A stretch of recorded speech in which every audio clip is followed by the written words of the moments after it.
fewer accidents. Morally, that's obviously a very good thing. Financially, it's also a very good thing. And legally, obviously, hugely beneficial.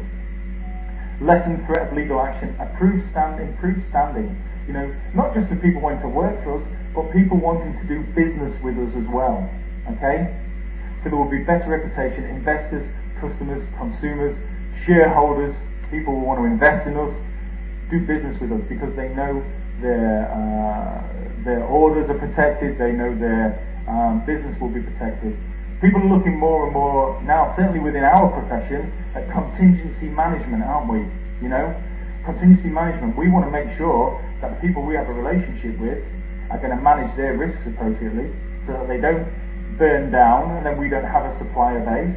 Yeah. So it really does make sense, and then increase productivity, of course, and off the back of that. Improve your health and safety, you will improve your quality, you will improve your productivity, guaranteed.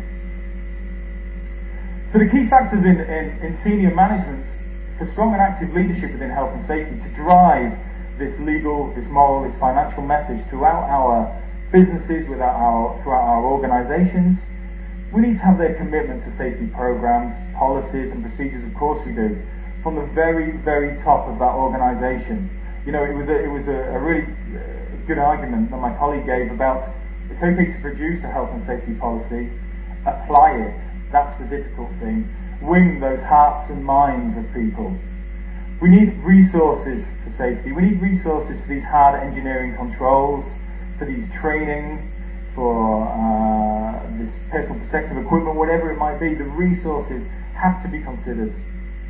Safety is seen as integral to competitiveness and profitability. Yeah?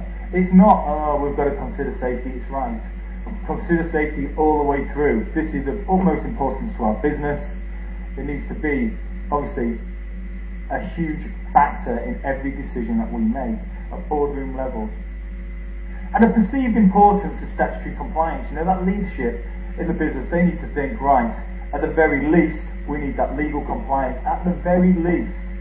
And we need a transformational leadership slide, and I've got one leadership style, and I've got one slide on that in a moment. But also a trusting relationship with subordinates. You know, your senior management need to know, and their subordinates, their employees need to know, that if they come to them with a concern or an issue, they will be listened to, and it will be acted upon.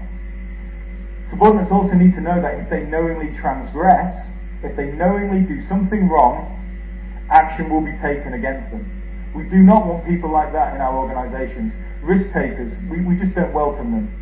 You get no thanks in the end anyway when you have an accident. So we need to have a hammer on the shoulder approach.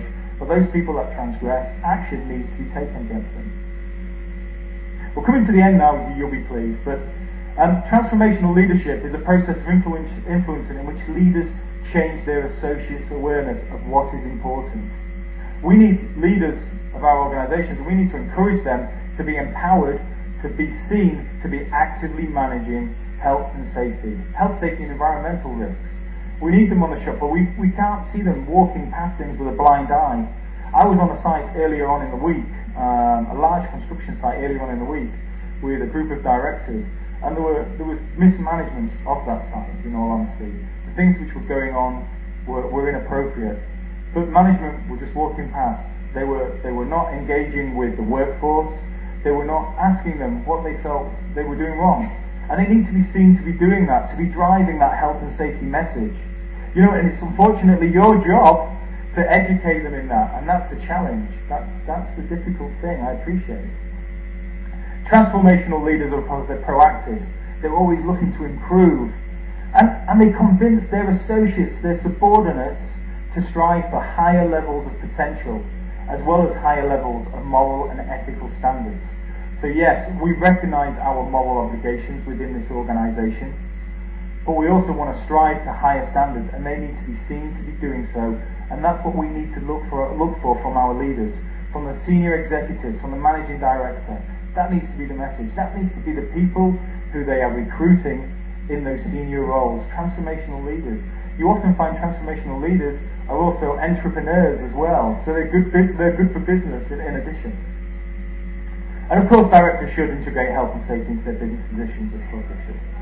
Last slide then, In order to drive the moral, legal and financial margin throughout your business, we need to demonstrate an active or felt commitment to health and safety. It's no good just having our policy statements stuck on the wall, or a huge health and safety management system in lots of lovely files in the control room or wherever. It needs to be felt by the employees, by the contractors. Everybody needs to be aware of what their responsibilities are, their individual responsibilities to health and safety. They need to be known what they are to themselves and what they are to other people. Active intervention of senior managers we've spoken about. Engage the workforce. Competent advice. We have a room full here of health and safety practitioners or people aspiring to be health and safety practitioners. Employers need to appoint and invest in new people to make you aware that health and safety isn't, as has been explained, going around with a clipboard. It's not about that. It's about active intervention, winning hearts and minds, and yes, getting involved in the other disciplines of health and safety, the engineering disciplines, the training disciplines. The scope for health and practitioners is huge. It can be such a rewarding, both financially and emotionally and professionally rewarding as well, which is obviously just as important. We also need adequate information gained from these in order to drive the health and safety message in terms of past performance leading indicators and insurance on safety critical controls. We need to be aware of what our health and safety risks are and what they are at any given time in order to advise us on where we are. We need to measure ourselves. We must never sit back and take ourselves for granted. We should be benchmarking ourselves against the best in the business, and that's what we want to strive for. Nokia are rightly proud of their current performance, rightly proud, and I'm sure they'd be happy to benchmark themselves against anybody else. Continuous improvement, and that's what it's all about.